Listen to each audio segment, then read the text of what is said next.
नमस्कार दोस्तों। अगर कभी आपके मन में ये सवाल उठा हो कि अच्छाई और बुराई के मापदंड आखिर आए कहां से, कि हमें अपराध बोध क्यों होता है, कि त्याग को महान और शक्ति को संदिग्ध क्यों माना गया, तो ये किताब आपके भीतर कुछ तोड़ने वाली है। ये कहानी आपको सुकून देने के लिए नहीं लिखी गई, ये आपको असहज करने के लिए लिखी गई है। ये किताब है on the genealogy of morality और इसे लिखा है फ्रेडरिक नीत्शे ने। नीत्शे कोई उपदेशक नहीं है, वो शिक्षक नहीं है, वो आपको रास्ता नहीं दिखाता, वो आपके हाथ से नक्शा छीन लेता है और कहता है, अब खुद देखो। नीत्शे इस किताब की शुरुआत एक सीधा सवाल पूछकर करता है, हम जिन नैतिक मूल्यों को अच्छा और बुरा कहते हैं, वे आए कहां से? क्या वे ईश्वर से आए? क्या वे समाज की जरूरत थे? या क्या वे कमजोर लोगों की खोज थे? नीत्शे कहता है, हमने कभी ये जांचा ही नहीं, हमने बस मान लिया। वो कहता है, पुराने समय में अच्छा का मतलब था शक्तिशाली, स्वस्थ, आत्मविश्वासी, और बुरा का मतलब था कमजोर, डरपोक, असफल। लेकिन फिर कुछ बदला। नीत्शे बताता है कि इतिहास में दो तरह की नैतिकताएं रही हैं, एक मास्टर मोरालिटी, दूसरी स्लेव मोरालिटी। मास्टर मोरालिटी शक्ति से पैदा होती है, जो ताकतवर है वो खुद को अच्छा कहता है और जो कमजोर है उसे बस कमतर मानता है। उसमें नफरत नहीं होती, उसमें अपराध बोध नहीं होता। लेकिन स्लेव मोरालिटी प्रतिक्रिया से पैदा होती है। कमजोर लोग ताकतवर से नफरत करने लगते हैं, लेकिन वे खुलकर लड़ नहीं सकते, तो वे एक नया हथियार बनाते हैं, नैतिकता। नीत्शे कहता है, स्लेव मोरालिटी कहती है, जो नम्र है वही अच्छा है, जो सहता है वही महान है, जो शक्तिशाली है वो क्रूर है, वो बुरा है। यहां नीत्शे एक खतरनाक शब्द लाता है, रिजेंटमेंट, दबी हुई नफरत। वो नफरत जो सीधे हमला नहीं कर सकती तो मूल्य बदल देती है। नीत्शे कहता है, ईसाई नैतिकता इसी रिजेंटमेंट से पैदा हुई। इसने शक्ति को पाप बना दिया और कमजोरी को पुण्य। इसने कहा, जो झुकता है वही श्रेष्ठ है। यहां नीत्शे झटका देता है। वो कहता है, ये नैतिकता इंसान को बेहतर नहीं बनाती, ये इंसान को कमजोर बनाती है, ये जीवन को नकारती है। अब नीत्शे अपराध बोध की बात करता है। वो पूछता है, हम खुद को दोषी क्यों महसूस करते हैं? नीत्शे कहता है, अपराध बोध आत्मा से नहीं आया, वो कर्ज से आया। पुराने समाज में अगर किसी ने नुकसान किया तो उसे बदले में दर्द देना पड़ता था। यहीं से दंड और स्मृति बनी। दर्द ने याद दिलाया कि वादा तोड़ा गया है। धीरे धीरे ये दर्द अंदर चला गया। बाहरी सजा भीतरी अपराध बोध बन गई और इंसान खुद का जज, खुद का जल्लाद बन गया। नीत्शे कहता है, इंसान का सबसे क्रूर आविष्कार यही है, खुद पर अत्याचार।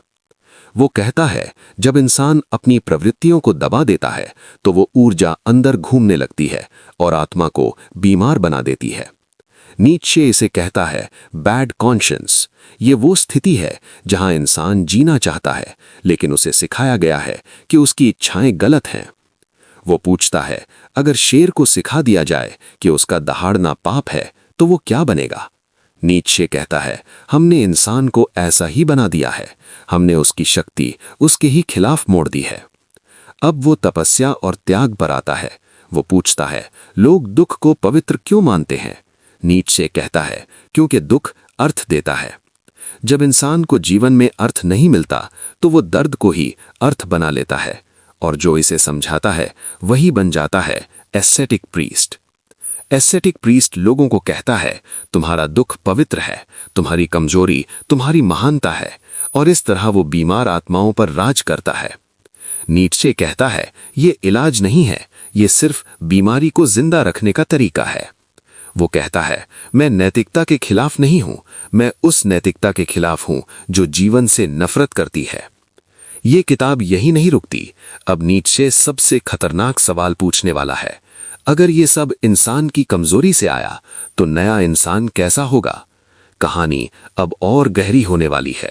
अब नीत्शे विध्वंस के बाद सृजन की बात करेगा। अब वो पूछेगा, क्या हम नए मूल्य बना सकते हैं?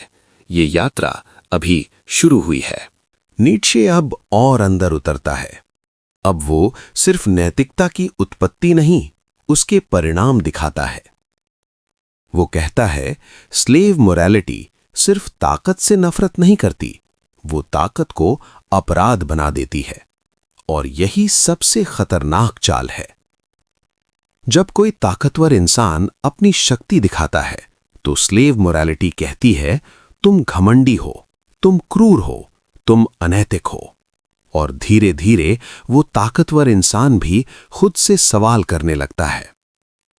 नीत्शे कहता है, यही वो पल है जब जीत हार में बदल जाती है, जब शेर खुद से पूछने लगे, क्या मुझे शेर होना चाहिए? अब नीत्शे स्मृति की बात करता है।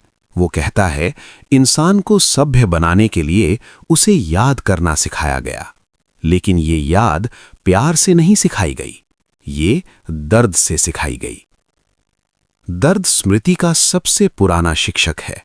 जिसे दर्द दिया गया वो याद रखता है। यहीं से वादा, कर्ज और जिम्मेदारी पैदा हुई। नीत्शे कहता है, कर्ज सिर्फ आर्थिक नहीं था, वो नैतिक था। तुमने कुछ लिया है, अब तुम्हें चुकाना होगा। यही कर्ज धीरे धीरे ईश्वर तक पहुंच गया। मनुष्य ने कहा, हम ईश्वर के कर्जदार हैं, और फिर उस कर्ज को कभी चुकाया ही नहीं जा सकता। नीत्शे कहता है, यहीं से अनंत अपराध बोध पैदा हुआ, एक ऐसा अपराध जिसका कोई समाधान नहीं। अब इंसान कुछ भी करे वो काफी नहीं होता। नीत्शे यहां एक भयानक बात कहता है। वो कहता है, ईसाई ईश्वर इंसान का सबसे क्रूर आविष्कार है, क्योंकि वो अपराध को अनंत बना देता है। अब नीत्शे बैड कॉन्शियंस को और गहराई से खोलता है। वो कहता है, जब इंसान अपनी आक्रामकता बाहर नहीं निकाल सकता, तो वो खुद पर हमला करता है। युद्ध अंदर चला जाता है और आत्मा रणभूमि बन जाती है। नीत्शे कहता है, आत्मा कोई पवित्र चीज नहीं है, आत्मा दबी हुई शक्ति का घाव है। अब वो आधुनिक इंसान की बात करता है। वो कहता है, आज का इंसान सबसे खतरनाक है, क्योंकि वो कमजोर भी है और चालाक भी। वो खुलकर नफरत नहीं करता, वो नैतिकता के पीछे छिप जाता है। वो कहता है, मैं तुमसे नफरत नहीं करता, मैं तो बस सही और गलत की बात कर रहा हूं। नीत्शे कहता है, यही हिपोक्रेसी सभ्यता का असल चेहरा है। अब वो असेटिक आइडियल पर फिर लौटता है। वो पूछता है, तपस्वी जीवन से नफरत क्यों करता है? नीत्शे कहता है, क्योंकि तपस्वी जीवन से लड़ नहीं सकता, तो वो जीवन को ही गलत कह देता है। वो दुख को महान बनाता है, वो भूख को पवित्र बनाता है, वो कमजोरी को ईश्वर का संकेत बनाता है। और बीमार लोग उसे सुनते हैं, क्योंकि कम से कम अब उनके दुख का एक मतलब है। नीत्शे कहता है, इंसान अर्थ के बिना जी नहीं सकता। अगर जीवन अर्थ नहीं देता, तो इंसान दर्द को अर्थ बना लेता है। असेटिक प्रीस्ट इसी कमजोरी का इस्तेमाल करता है। वो बीमारों को और बीमार नहीं करता, वो उन्हें जिंदा रखता है, बस इतना कि वे ठीक कभी ना हो। नीत्शे कहता है, ये इलाज नहीं, ये प्रबंधन है। अब वो एक खामोश सवाल पूछता है, अगर ये नैतिकता इतनी ही गलत है, तो ये हावी कैसे हुई? नीत्शे जवाब देता है, क्योंकि ये कमजोरों के लिए उपयोगी थी, और कमजोर संख्या में ज्यादा होते हैं। अब नीत्शे लोकतंत्र, समाजवाद और आधुनिक बराबरी पर इशारा करता है। वो कहता है, बराबरी अक्सर न्याय नहीं होती, बराबरी अक्सर बदला होती है। ये ताकतवर को नीचे खींचने का सभ्य तरीका है। नीत्शे यहां चुप हो जाता है और फिर धीरे से कहता है, मैं ये नहीं कह रहा कि ताकतवर हमेशा सही है, मैं ये कह रहा हूं कि जीवन ताकत से चलता है। अब कहानी एक नए मोड़ की ओर बढ़ रही है। अब नीत्शे सिर्फ तोड़ नहीं रहा, अब वो पूछने वाला है, अगर पुराने मूल्य बीमार हैं, तो नए मूल्य कौन बनाएगा? और यहीं से ये किताब सबसे खतरनाक होने लगती है, क्योंकि अब सवाल ये नहीं है कि नैतिकता कहां से आई, सवाल ये है, हम आगे क्या करेंगे? ये प्रवाह यहां नहीं रुकता। नीत्शे अब उस बिंदु पर आता है जहां सवाल सबसे खतरनाक हो जाता है। अब वो नैतिकता की आलोचना नहीं कर रहा, अब वो इंसान की कीमत पूछ रहा है। वो कहता है, हम ये तो पूछते हैं कि ये नैतिकता कहां से आई, लेकिन हम ये नहीं पूछते कि इस नैतिकता ने इंसान के साथ किया क्या है। नीत्शे के लिए सबसे जरूरी सवाल ये नहीं कि कोई विचार सच है या नहीं। उसके लिए सवाल ये है, क्या ये विचार जीवन को मजबूत करता है या कमजोर। वो कहता है, आज की नैतिकता इंसान को बेहतर नहीं बनाती, ये इंसान को थका हुआ, शर्मिंदा और खुद से नाराज बनाती है। अब नीत्शे आदर्श इंसान की धारणा पर हमला करता है। वो कहता है, हमने एक ऐसा इंसान गढ़ लिया है जो कभी गुस्सा नहीं करता, जो कभी इच्छा नहीं करता, जो कभी सत्ता नहीं चाहता, और फिर हम हर असली इंसान को उससे तुलना करके दोषी ठहराते हैं। नीत्शे पूछता है, अगर यह आदर्श कभी अस्तित्व में ही नहीं था तो हम किसे खुश करने की कोशिश कर रहे हैं। वो कहता है, हमने नैतिकता को एक हथियार बना दिया है जिससे हम जीवन को काटते हैं। अब वो आधुनिक इंसान की आत्मा को देखता है। वो कहता है, आज का इंसान खुद पर गर्व नहीं करता, वो खुद को नियंत्रित करता है, दबाता है, शर्मिंदा करता है, और इसे संयम, संस्कृति और शिष्टता कहता है। नीत्शे कहता है, ये संयम शक्ति से नहीं, डर से आता है। अब वो इच्छा की बात करता है। वो कहता है, इच्छा जीवन की भाषा है, लेकिन हमने इच्छा को अपराध बना दिया है। जब इंसान को चाहता है तो उसे सिखाया जाता है कि ये लालच है। जब वो आगे बढ़ना चाहता है तो कहा जाता है ये घमंड है। नीत्शे पूछता है, अगर हर ऊंची इच्छा पाप है तो उत्कृष्टता कहां से आएगी। अब वो महानता की कीमत बताता है। वो कहता है, हर महान संस्कृति जो कभी पैदा हुई वो अनुशासन, संघर्ष और शक्ति से पैदा हुई, न कि समानता, सहानुभूति और आराम से। नीत्शे यहां गलत समझा जाता है। वो ये नहीं कह रहा कि दया गलत है, वो ये कह रहा है जब दया सबसे ऊंचा मूल्य बन जाए तो वो कमजोरी को सिंहासन पर बैठा देती है। अब वो आधुनिक नैतिक शिक्षक पर वार करता है। वो कहता है, वे कहते हैं हम सब बराबर हैं, लेकिन वे ये नहीं कहते कि हम सब अलग हैं। नीत्शे कहता है, बराबरी तथ्य नहीं है, बराबरी एक इच्छा है, और अक्सर एक बदले की इच्छा। अब नीत्शे खुद से सवाल करता है, अगर पुरानी नैतिकता जीवन विरोधी है तो क्या नई नैतिकता संभव है। वो कहता है, नई नैतिकता भीड़ से नहीं आएगी, ये नियमों से नहीं आएगी, ये साहस से आएगी। नीत्शे यहां एक खतरनाक संकेत देता है। वो कहता है, भविष्य का इंसान नैतिक नहीं होगा, वो जिम्मेदार होगा। वो कहता है, नैतिक इंसान नियमों के पीछे छिप जाता है, जिम्मेदार इंसान अपने कार्यों का भार उठाता है। अब वो सजा की धारणा को फिर छूता है। वो कहता है, हम अपराध को नैतिक समस्या समझते हैं, लेकिन ये शक्ति का मामला था। पहले सजा का मतलब था संतुलन, आज सजा का मतलब है शर्म।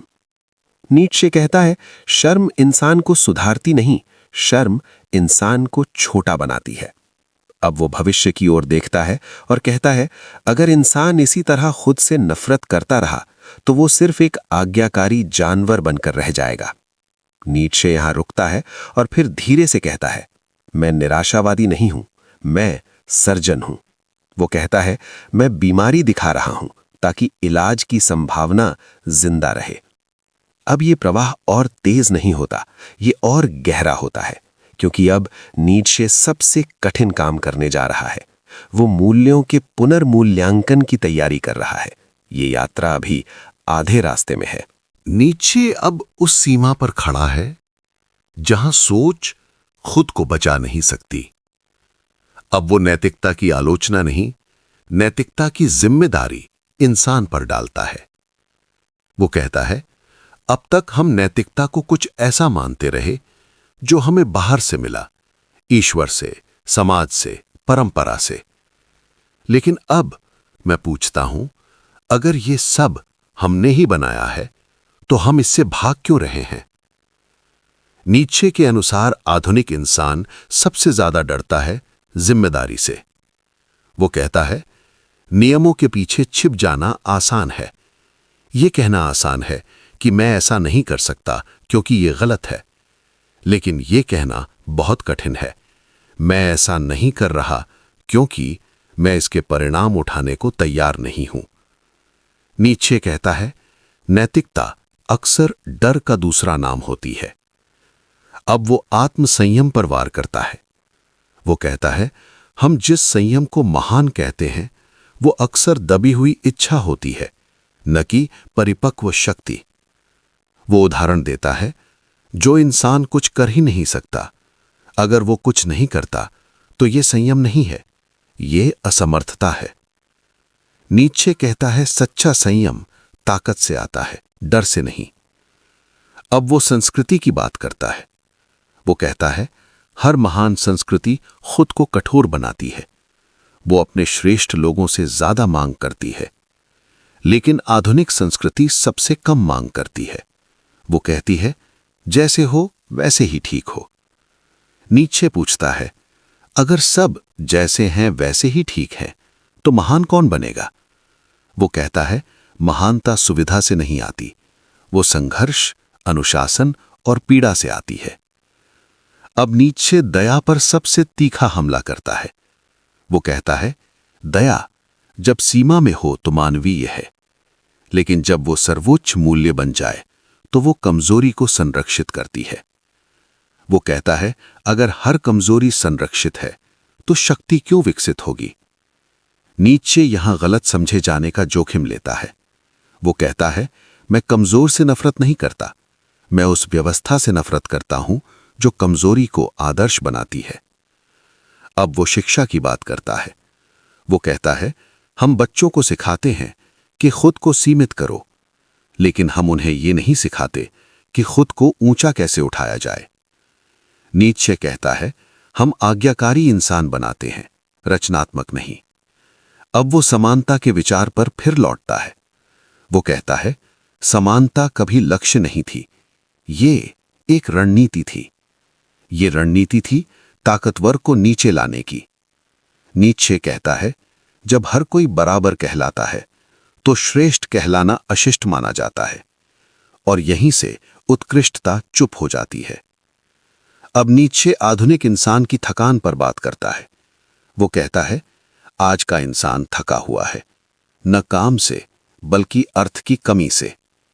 वो कहता है, जब इंसान को कुछ ऊंचा पाने का अधिकार ही नहीं दिया जाता तो वो धीरे धीरे खुद से निराश हो जाता है। अब वो आखिरी बार एस्थेटिक आइडियल की ओर देखता है। वो कहता है, तपस्वी जीवन से नफरत नहीं करता, वो जीवन से डरता है, और वो डर वो नैतिकता के कपड़े पहनाकर पेश करता है। नीत्शे कहता है, ये सबसे चालाक झूठ है। अब वो अपने पाठक से सीधे बात करता है। वो कहता है, अगर तुम इस सब से नाराज हो तो अच्छा है, इसका मतलब तुम अभी जिंदा हो। वो कहता है, मेरी किताब तुम्हें सुकून नहीं देगी, ये तुम्हारी नींद तोड़ने आई है। अब नीत्शे एक अंतिम दिशा दिखाता है।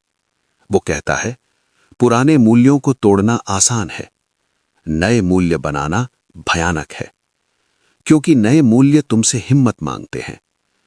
और यहीं से ये यात्रा अपने सबसे कठिन हिस्से में प्रवेश करती है। अब सवाल ये नहीं है नैतिकता कहां से आई, सवाल ये है, क्या तुम अपने मूल्य खुद बना सकोगे? ये प्रवाह अब रुक नहीं सकता।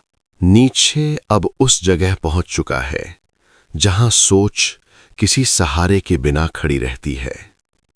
अब वो नैतिकता को बाहर की चीज मानना पूरी तरह छोड़ देता है। वो कहता है, अब तक इंसान ये कहता रहा, मैं ऐसा हूं क्योंकि मुझे ऐसा सिखाया गया।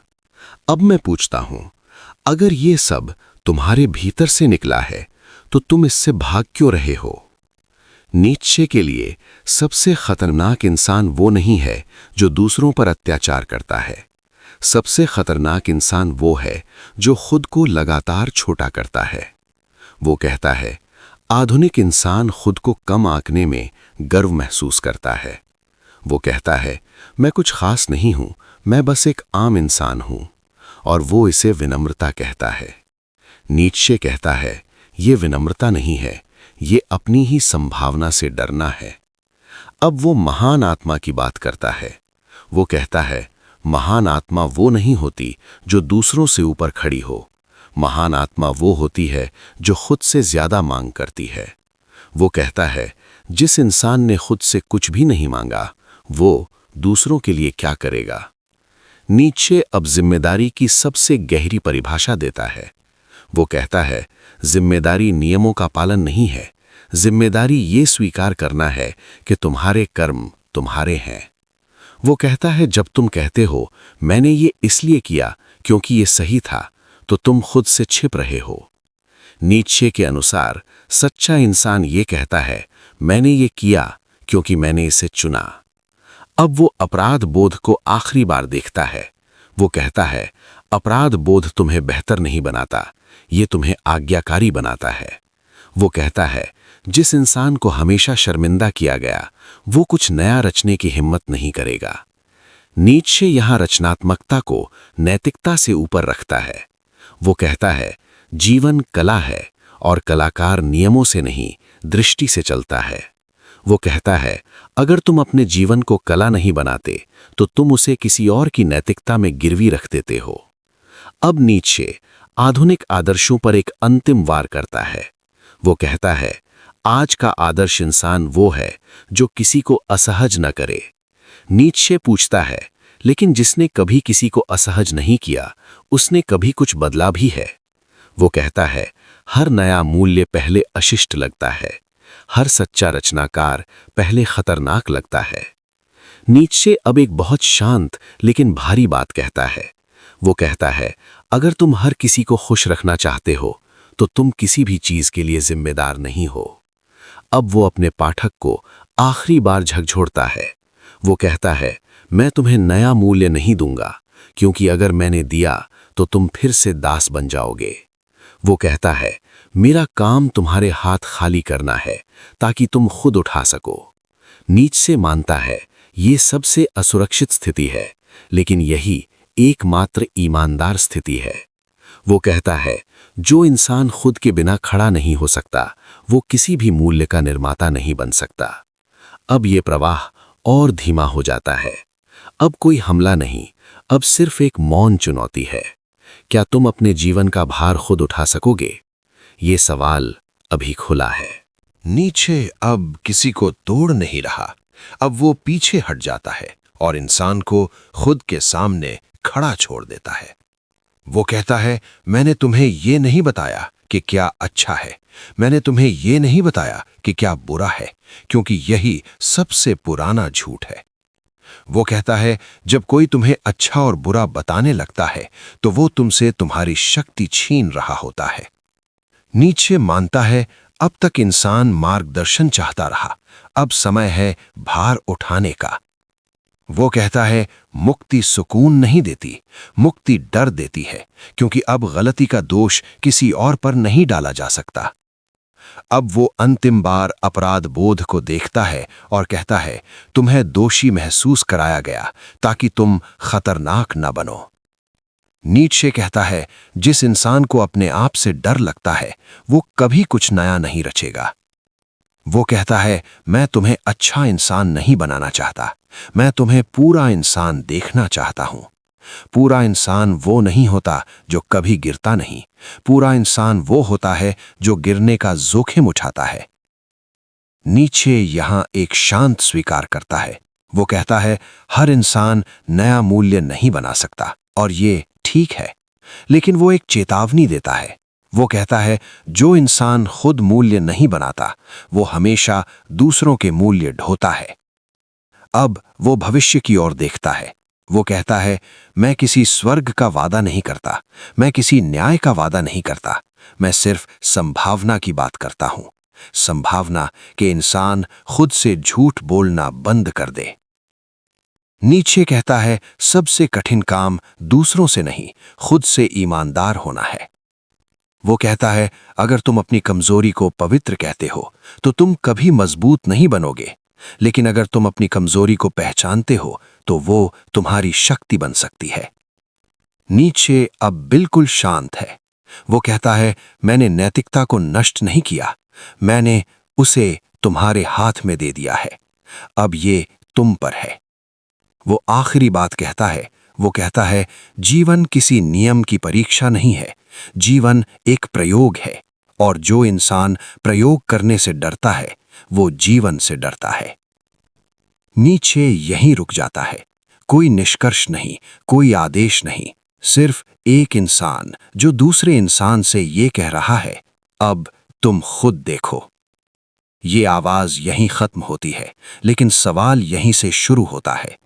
अगर ये ऑडियो बुक आपके भीतर कोई सवाल छोड़ गई, अगर इन विचारों ने आपको असहज किया या सोचने पर मजबूर किया, तो इस वीडियो को लाइक कीजिए, क्योंकि ये सिर्फ समर्थन नहीं, ये इस बात का संकेत है कि आप सच से भागे नहीं।